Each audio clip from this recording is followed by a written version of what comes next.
भाई जो गुरु बचन पे डट गए, कट गए फंद 84 के।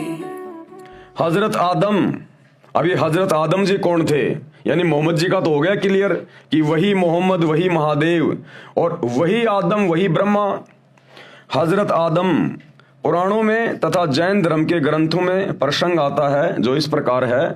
ऋषभ देव जी राजा नाभिराज के पुत्र थे। नाभिराज जी अयोध्या के राजा थे। ऋषभ देव जी के 100 पुत्र तथा एक पुत्री थी। ये सतयुग की बातें हैं।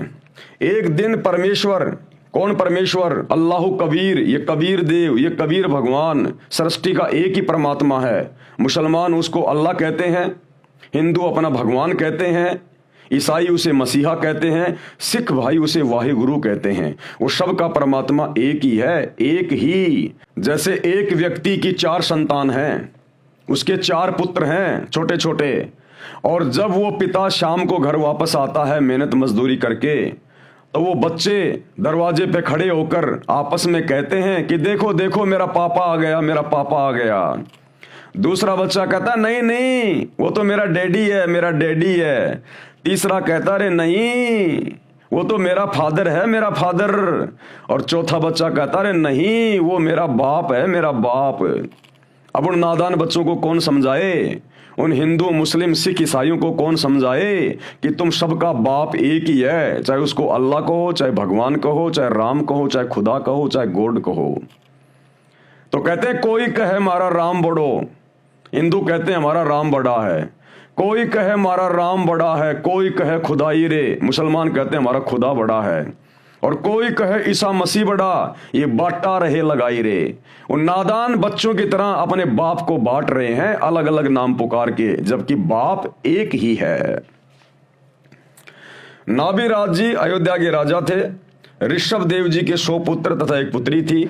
एक दिन परमेश्वर यानी अल्लाह कबीर, यही सतगुरु रामपाल जी भगवान, एक संत रूप में ऋषभ देव जी को मिले, उनको भक्ति करने की प्रेरणा की, ज्ञान सुनाया कि मानव जीवन में यदि शास्त्र विधि अनुसार साधना नहीं की तो मानव जीवन व्यर्थ जाता है।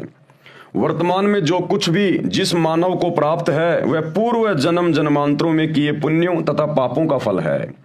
आप राजा बने हो, ये आपका पूर्व जन्म का शुभ कर्म फल है। यदि वर्तमान में भक्ति नहीं करोगे तो आप भक्ति शक्तिहीन तथा पुण्यहीन होकर नरक में गिरोगे तथा फिर अन्य प्राणियों के शरीरों में कष्ट उठाओगे। जैसे वर्तमान में इन्वर्टर की बैटरी चार्ज कर रखी है और चार्जर निकाल रखा है, फिर भी वह बैटरी कार्य कर रही है। इन्वर्टर से पंखा भी चल रहा है, बल्ब ट्यूब भी जग रहे हैं। यदि चार्जर को फिर से लगाकर चार्ज नहीं किया गया, यानी फिर से मनुष्य जन्म में भक्ति शुरू नहीं की गई, तो कुछ समय उपरांत इन्वर्टर सारा कार्य छोड़ देगा। न पंखा चलेगा, न बल्ब, न ट्यूब जगेगी। इसी प्रकार मानव शरीर एक इन्वर्टर है, शास्त्र अनुकूल भक्ति चार्जर है। परमात्मा की शक्ति से मानव फिर से चार्ज हो जाता है, अर्थात भक्ति की शक्ति का धनी तथा पुण्यवान हो जाता है। यानी कबीर परमेश्वर जी ने ऋषभ देव जी को जाकर बताया, समझाया कि हे राजन, क्योंकि वो परमात्मा की पिछले जन्म जन्मांतरों की अच्छी आत्मा थी, और ऐसी आत्माओं को ये कबीर परमात्मा मुर्शिद रूप में, संत रूप में, जिंदा बाबा के रूप में, संत रूप में मिलता ही रहता है। तो कबीर परमेश्वर जी ने कहा कि हे राजन, आप वर्तमान में राजा हैं, लेकिन वर्तमान में आप शास्त्रों के अनुसार सत भक्ति नहीं कर रहे हैं। जैसे वर्तमान में पूरा मुसलमान समाज भ्रमित है, शास्त्रों के अनुसार भक्ति नहीं कर रहा। पूरा हिंदू समाज भ्रमित है, ईसाई समाज भ्रमित है, जैन समाज भ्रमित है कि आप शास्त्रों के अनुसार सत भक्ति नहीं कर रहे। और वर्तमान में आप जो राजा बन के बैठे हो ना, ये तो आपके पिछले मनुष्य जन्म की भक्ति का प्रतिफल है। और वर्तमान में यदि आपने भक्ति रूपी चार्जर नहीं लगाया, सत भक्ति सच्चे सतगुरु की शरण में आकर शुरू नहीं की, तो अगले जन्म में नरक में जाओगे। 84 लाख योनियों में शैतान के द्वारा, इस काल के द्वारा भेज दिए जाओगे। ये ज्ञान उस ऋषि रूप में प्रकट परमात्मा के श्री मुख कमल से सुनकर ऋषभ देव जी ने भक्ति करने का पक्का मन बना लिया। ऋषभ देव जी ने ऋषि जी का नाम जानना चाहा तो ऋषि जी ने अपना नाम कबीर देव बताया। कबीर, वेदों में परमेश्वर को कहा जाता है कबीर देव, हम कह देते हैं कबीर भगवान, कबीर साहिब, अल्लाह कबीर।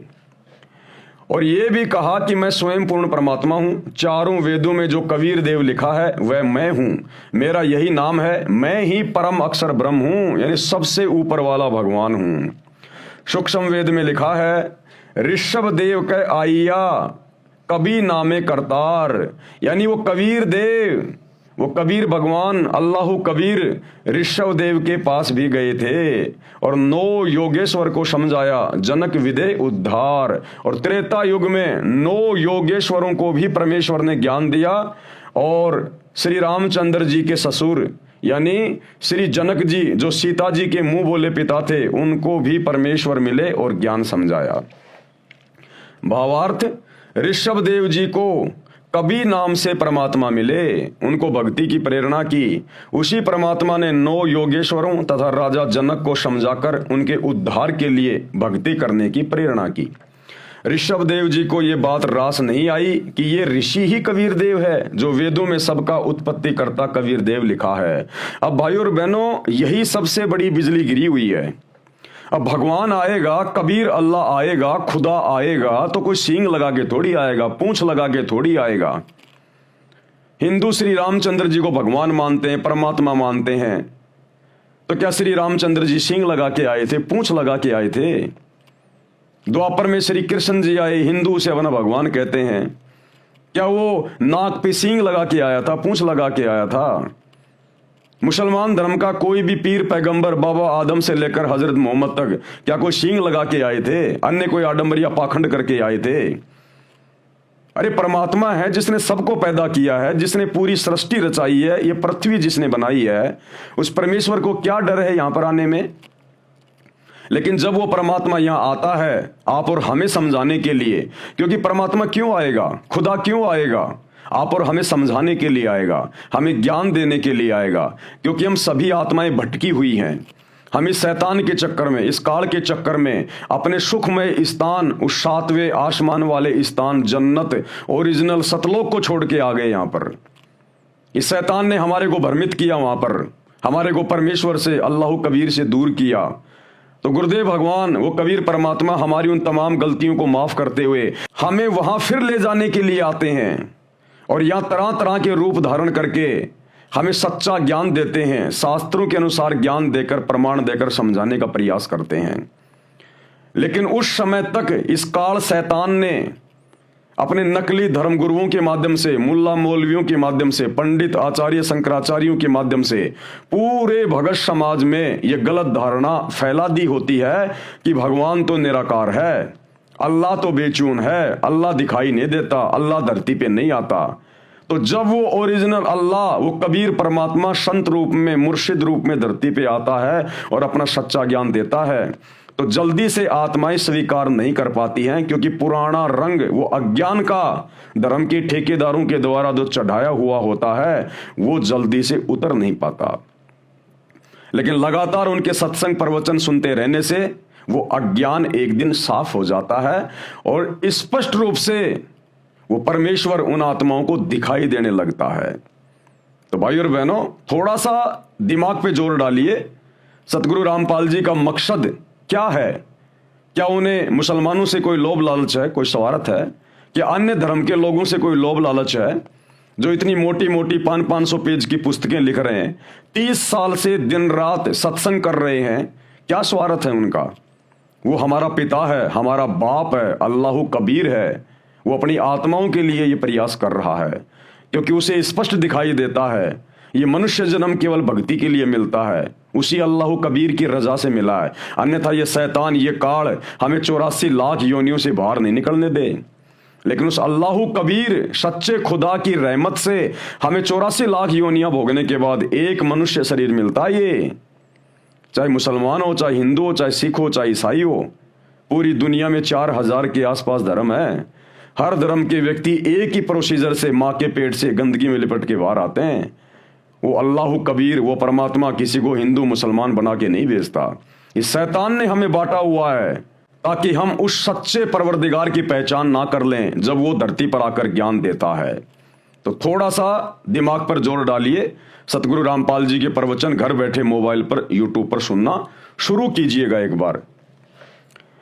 ये बात रास नहीं आई कि ये ऋषि ही कबीर देव है, जो वेदों में सबका उत्पत्ति करता कबीर देव लिखा है, परंतु भक्ति करने का दृढ़ मन बना लिया। एक तपस्वी ऋषि से दीक्षा लेकर ओम नाम का जाप तथा हठ योग किया। ऋषभ देव जी का बड़ा पुत्र भरत था, भरत का पुत्र मारीची था। ऋषभ देव जी ने पहले 1 वर्ष तक निराहार यानी भूखा रहकर तप किया, जो शास्त्रों के विरुद्ध था। किसी भी शास्त्र में रोजे करने का, व्रत करने का कहीं नहीं लिखा हुआ। ये केवल मनमाना आचरण है, मनमाना आचरण। भाई जो गुरु बचन पे डट गे, कट गे फंद 84 के, कट गे फंद 84 के, कट गे फंद 84 के।